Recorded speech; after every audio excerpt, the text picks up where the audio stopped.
Oh man, that was a fail there. Hey guys, welcome back to another adventure here. Today, I am out in Priest River, Idaho. Gonna check out the town here. It's pretty cool. We've got some really nice old brick buildings here. As you can see, I'm standing in the middle of the center of town here, and in front of me they have a little park here where you can sit on the benches and enjoy the views of the nice old buildings here.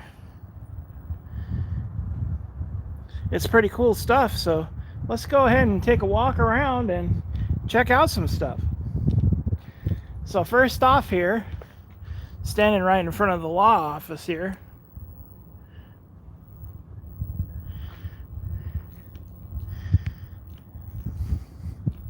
I'm not sure what this used to be historically or if it's always been in a law office, but it is on the historic register.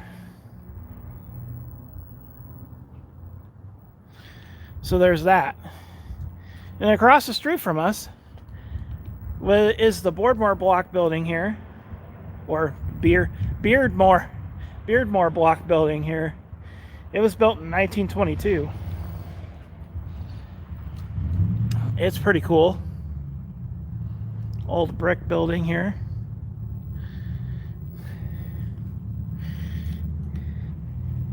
We look up this way, we've got some more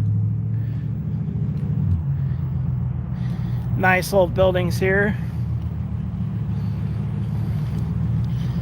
We can walk across the street so we can get a better look at these.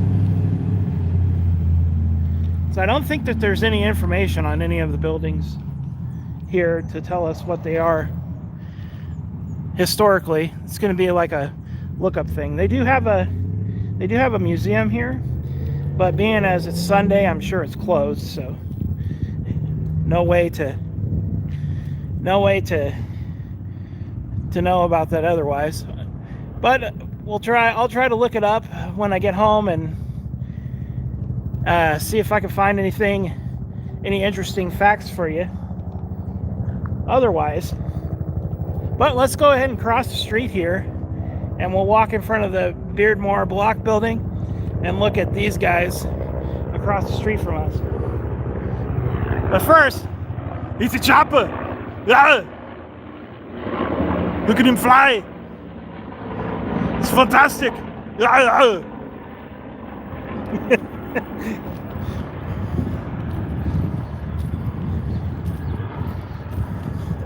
We just got to see the choppers. Fantastic.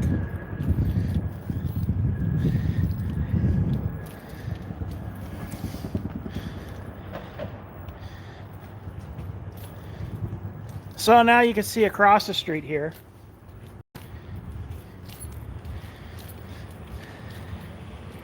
This cool collection of buildings that each one of the facades are a different color. And it looks like, I'm sure that they're probably brick behind the front of these. But it's kind of cool that they did some wood facing on the front of them.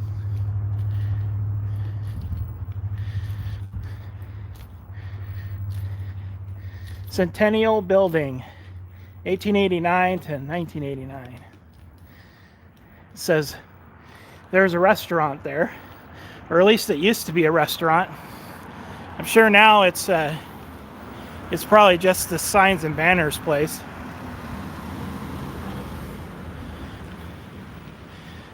They've got the leg lamp upstairs there in that middle one.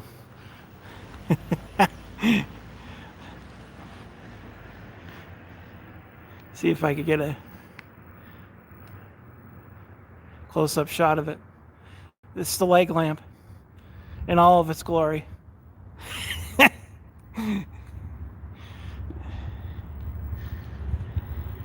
So pretty cool here.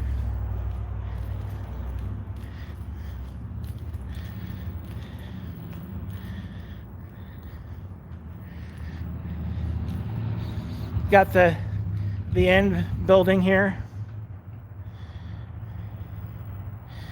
Cool old antique looking front side of it. Oh, this is kind of neat. Oh, there is some information here. We'll read it here in a minute. I like this. It's kind of cool.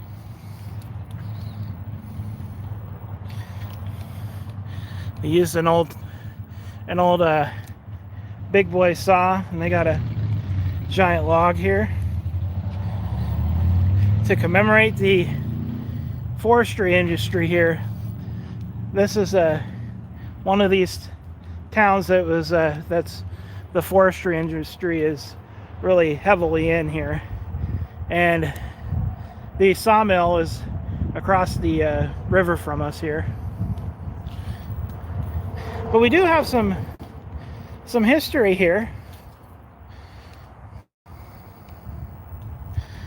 You can see, I can read it to you. I don't know how well you guys are going to be able to see it, but this end one says State Highway 57 between Priest River and Norman began as a New Deal program in 1935.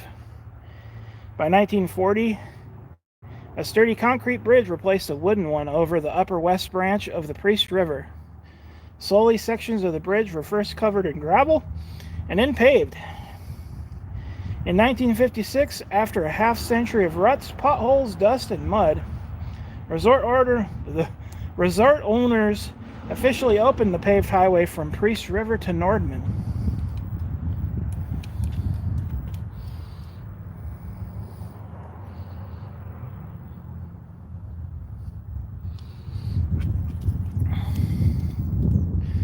So as I was saying with the log industry here, they got a little picture of the last log drive down the river. And that happened in 1949. It says the last log drive came down the Priest River from the lake. Use of the Priest River as a water highway for logging was made obsolete by improved roads and logging trucks.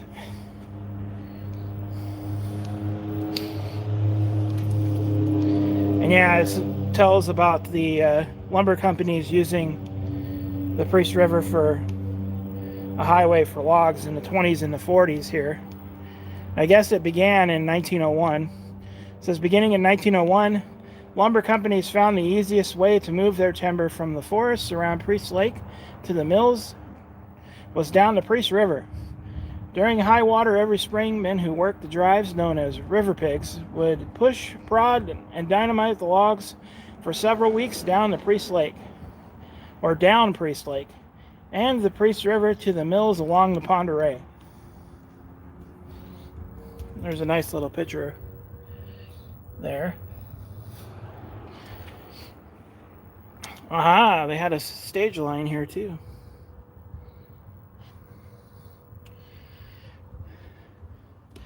It says West Side Road, 1919. After 1910, more homesteaders moved north of Priest River. The Forest Service and the county developed the West Branch Road. By 1915, two stage lines transported passengers, goods, and the mail to the new town of Nordman, west of Priest Lake. In 1919, when the Forest Service finished the High Bridge upper west branch of the Priest River, residents celebrated with a dance on the deck 50 feet above the stream. Just south of the bridge, the Daisy Halfway House served lunch to travelers. Much of this route would later become Highway 57.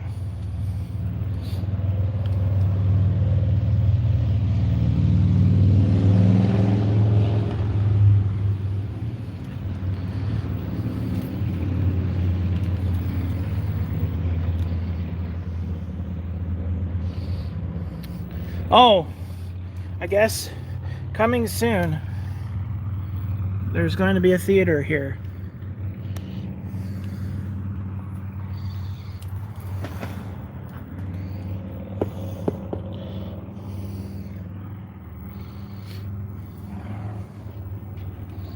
So that's kind of cool.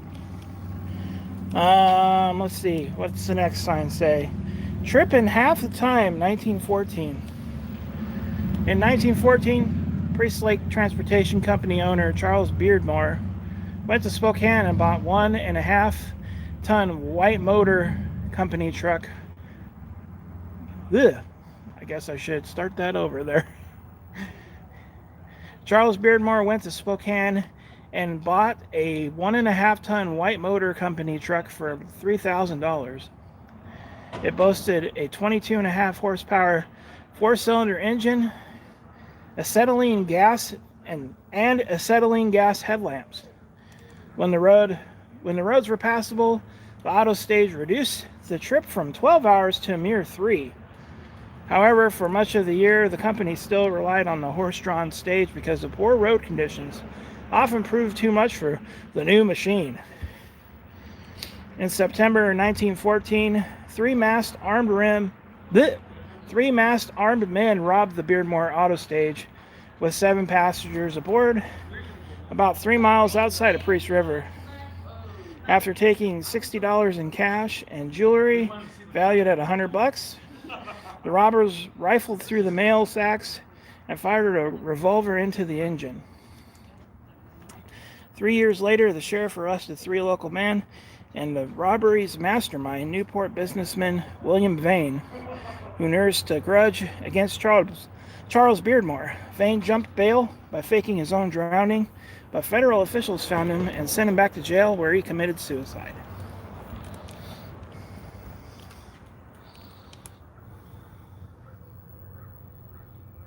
That's pretty cool.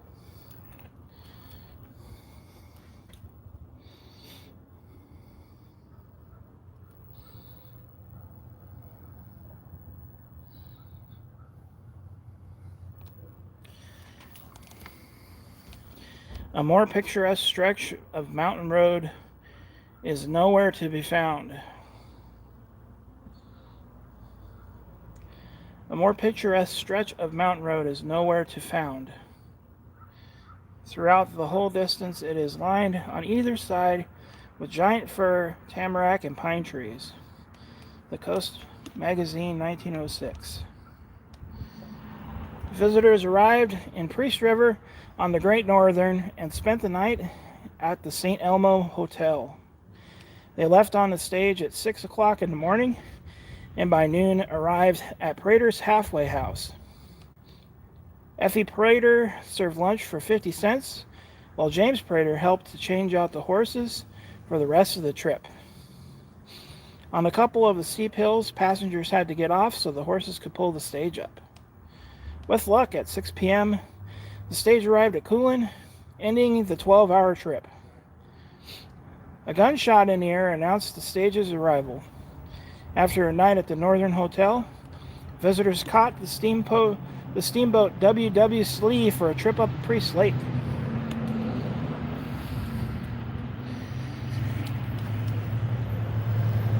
There's testing the new automobile in 1908 there.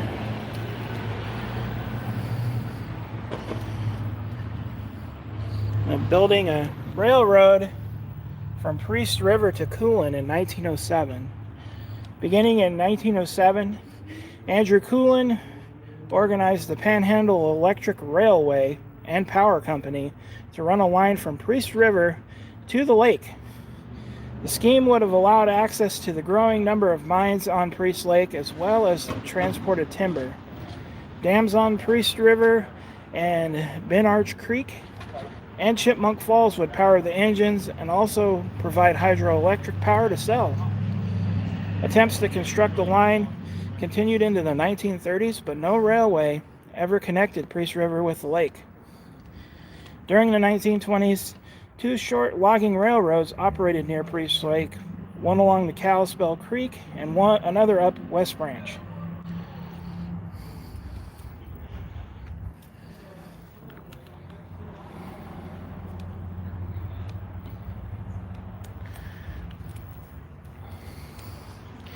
So we got stage lines to Priest Lake there.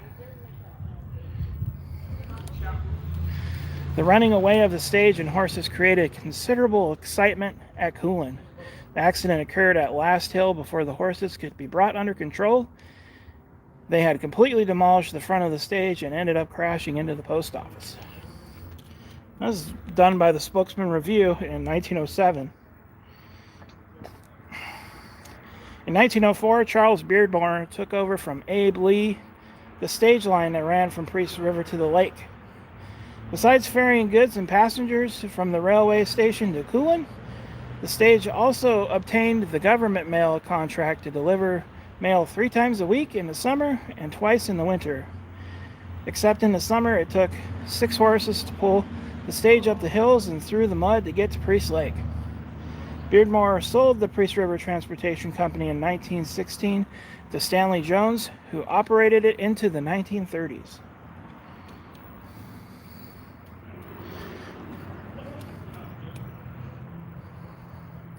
Forest Service building roads here. Got a pack train there. And a stage going through the woods. That's cool. In 1897, President Grover Cleveland created the Priest River Forest Reserve, which later became the Knicksu National Forest. After 1905, the Forest Service began to improve and build roads and trails north of Priest River in order to provide better forest fire protection. To gain access into much of the area, the Forest Service depended on pack mule trains, even into the 1950s. It was only after a tedious journey with pack mules over a rough and rocky trail that a few settlers succeeded in moving their scanty goods in the country. Now a wagon road is being built from Albany Falls up to Priest Lake. That was an excerpt from the Spokane Chronicle on May 1st, 1894. We're almost down to the early days here. And we've got the railroad station now being built. Promise of the railroad, 1891. It's Priest Lake's inaccessibility from all outside points and the total lack of transportation facilities has been a great check upon its development. A new impetus has been given to interests there by the proximity of the Great Northern Railroad. That was done by Spokane Chronicle in September 4th, 1891. Priest River served as the gateway to Priest Lake after the Great Northern Railroad came through in 1891. From town, a narrow wagon road crossed the Priest River at the confluence with the Ponderay, then ran east of the river to the south end of the lake. This route avoided the necessity of bridging the river or its tributaries. Prospectors, homesteaders, and hardy tourists made their way on horseback, or by 1897 could take a stage. And now, finally, early trails from the 1840s here. And they've got like a little map of trails here that ran through the area. The Kalispel people drew a map to Priest Lake for the Jesuit missionary Pierre Jean de Smet, who named it Ruthan. In 1860, surveyors for the Northwest Boundary Commission mapped the trail from Priest River to the lake, which they labeled Tecuit. From Priest River to Priest Lake, Lands and Waterways was developed by the Rex Theater Foundation with generous support from the Idaho State Historical Society as part of its Community Assistance Grants Program. Exhibit images have been provided by the Priest River Museum and Timber Education Center. Preserving Priest River History, LLC, the Priest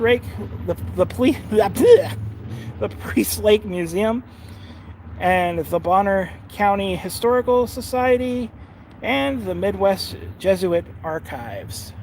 So that's what all of these pictures that they have along here were provided by. So pretty cool. So they got an eatery here on this side. Timbertown Brewery Company. Pretty cool.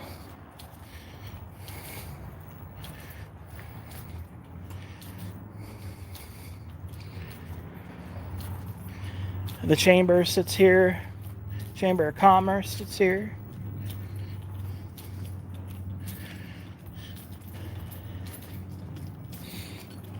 And they got a little custom home place here on the corner.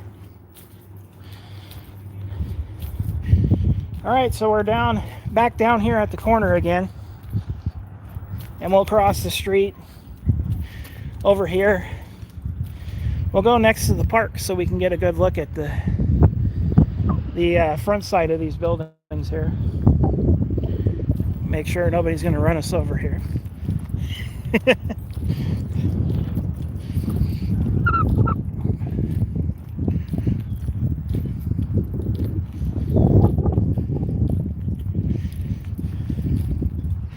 Cool little park here. I think they've got a water feature down there, but I don't think it's turned on.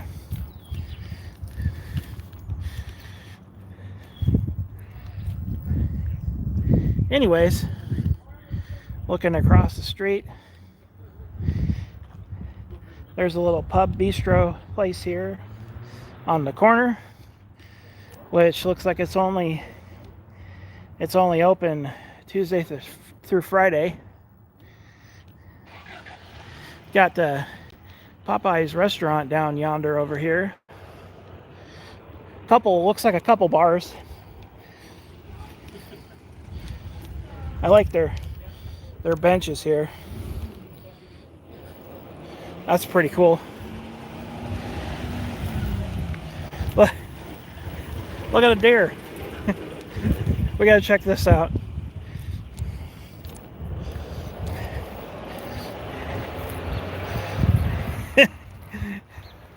That's cool. They made it from old like tin stuff.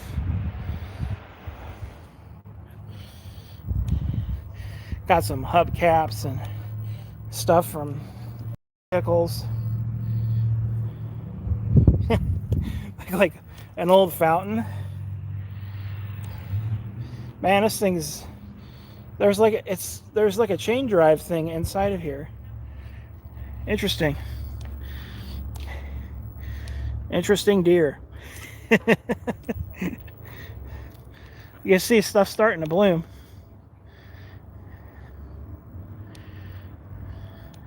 Pretty cool. Okay, gimbal.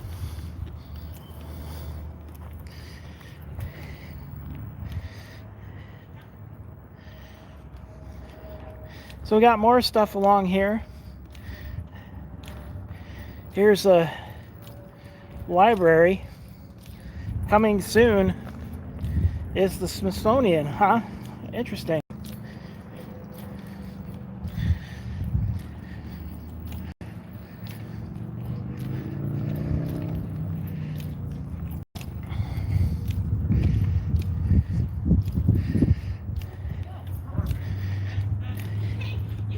Got a bookstore on the end of there. This thing was like extensively remodeled here.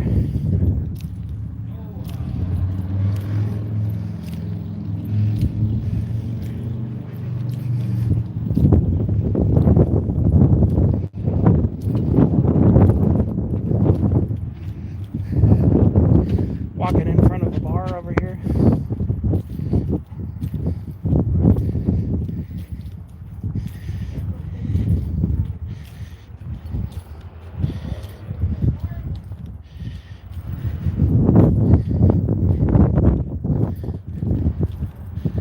Pretty cool stuff here.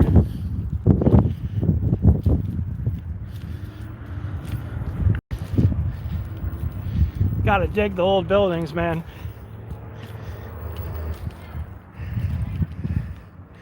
All right. Cooperate with me, gimbal there. There we go. West Bonner School District office here.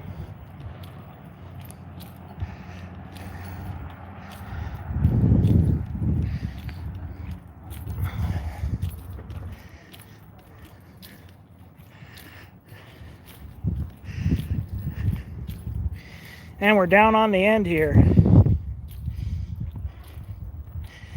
I believe that this is the museum right here, across the street from us in the yellow building. I believe this is also the old depot here. So we'll go across the street and look at it real quick. Just want to get you guys a good look at the core of town again. Pretty neat stuff, man.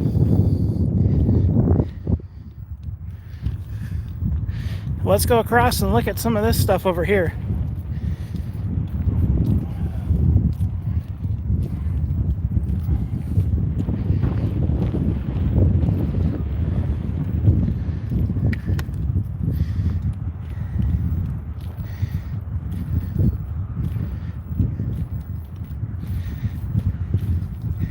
Yeah, it is the museum, and of course it's closed because it is 5:07. It closes at 4 today, so unfortunately we can't go in there and see anything, but there's still some stuff out here we can look at.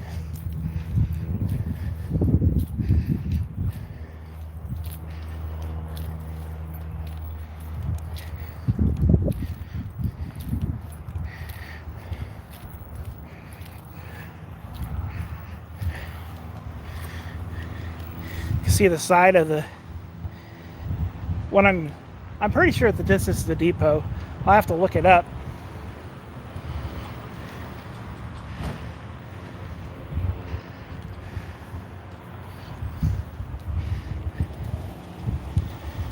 Whew, it is a little toasty. I might have to get something to drink because it's freaking almost 90 outside today. But here we've got an old Diamond Match Company little boat, and it's not little. That's pretty big.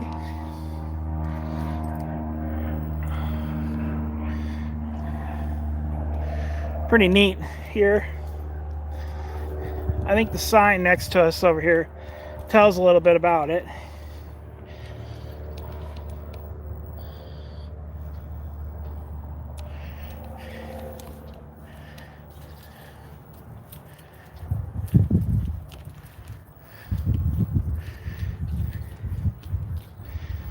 I guess this tells again about the last river drive.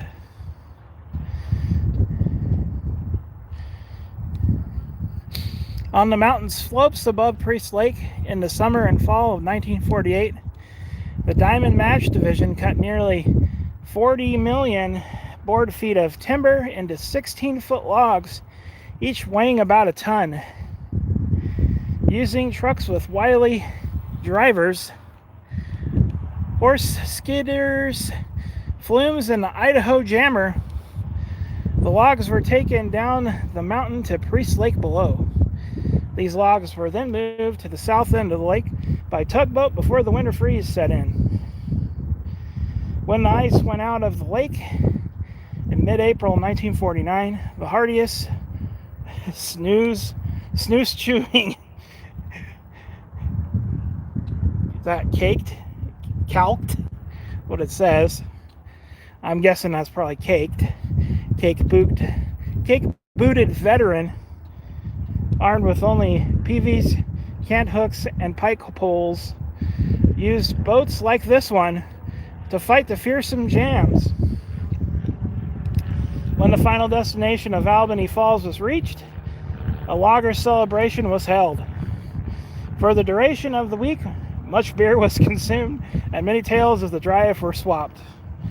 The days of the log drives and proud rivermen have passed, but the memory of the last Priest River log drive will live here forever.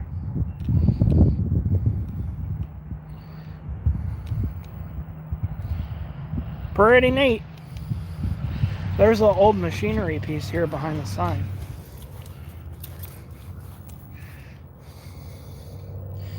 I have no clue what this is. Is this like a sluicing thing here? If anybody knows, let me know. in the comments, or if you happen to know, drop it in the live comments here. Pretty cool. And then we've got Burlington Northern's line here, which technically used to be Great Northern, but in the 70s they all merged together to create Burlington Northern, and then in 95 Burlington merged again to create the Burlington Santa Fe, what it is today. So this is pretty cool. Got an old steam powered combine down there. Tractor. That's pretty cool.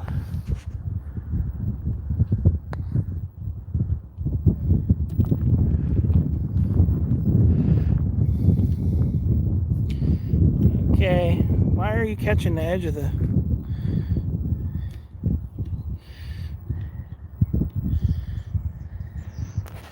Did we slide down or something? You can see my gimbal there at the very edge of the screen. I don't know why it's now showing that.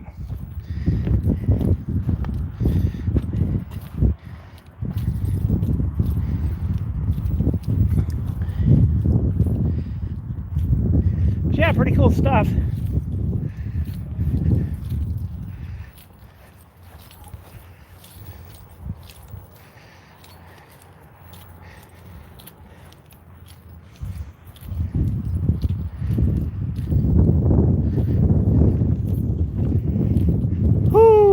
I don't know what to go look at next here. There is another street, but I'm not sure what's on it.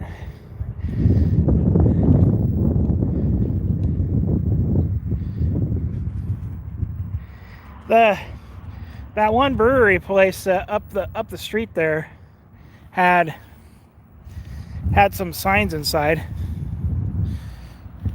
I saw it when we walked by.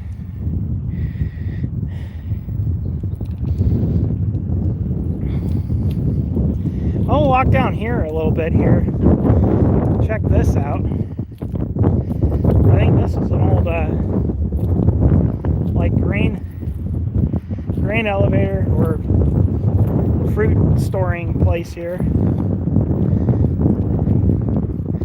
The railroad tracks run like right up behind it.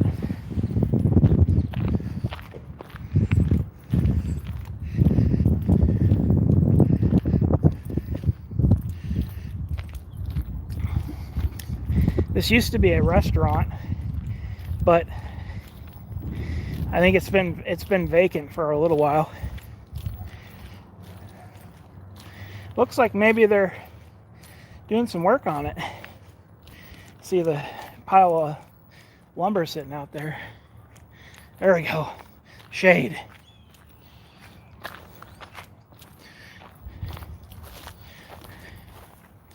You can see this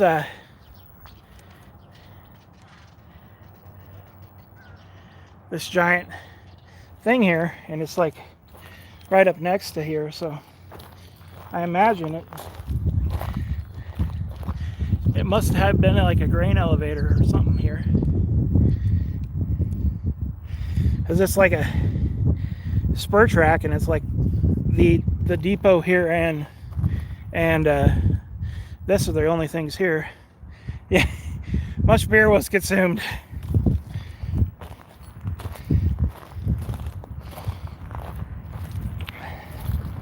I'm sure much beer was consumed here too.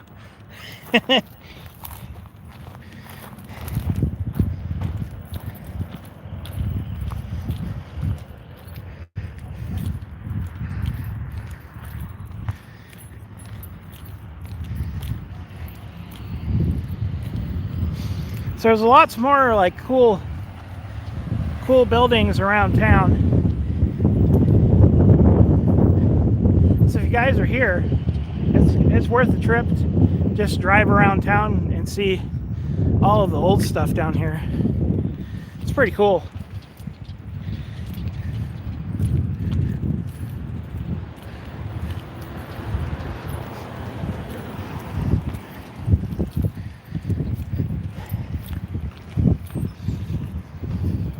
That park bench over there is calling my name.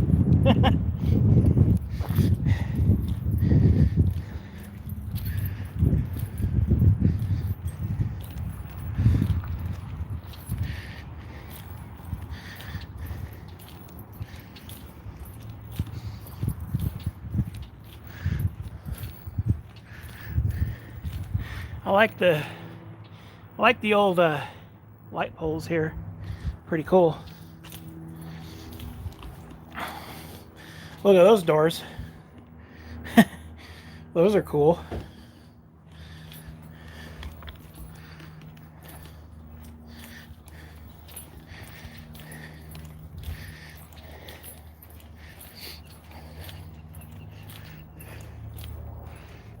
Oh look, there's a little walkway in between the buildings. That's neat.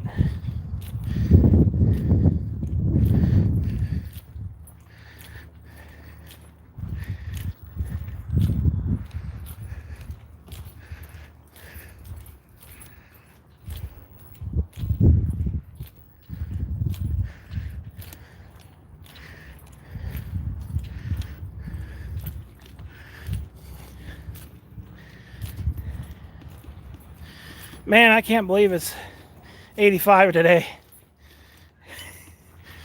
This is too early. It's barely been 60 for last month, and then all of a sudden it jumps to 85 degrees, and I'm like, whoa, it's hot.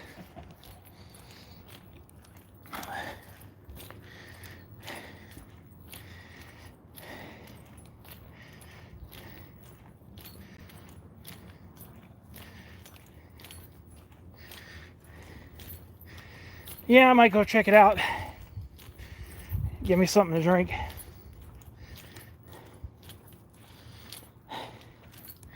Oh, I need to sit down. Maybe not on this one. That was a little not good one.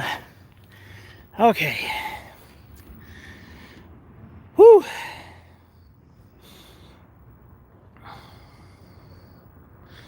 Well, guys, that's probably going to do it for the video today. I might come back later on.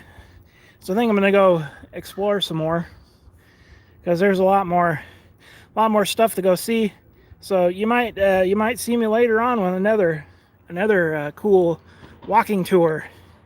So stay tuned, and I will catch you guys later. Remember, adventure on, my friends. And I'll see you next time.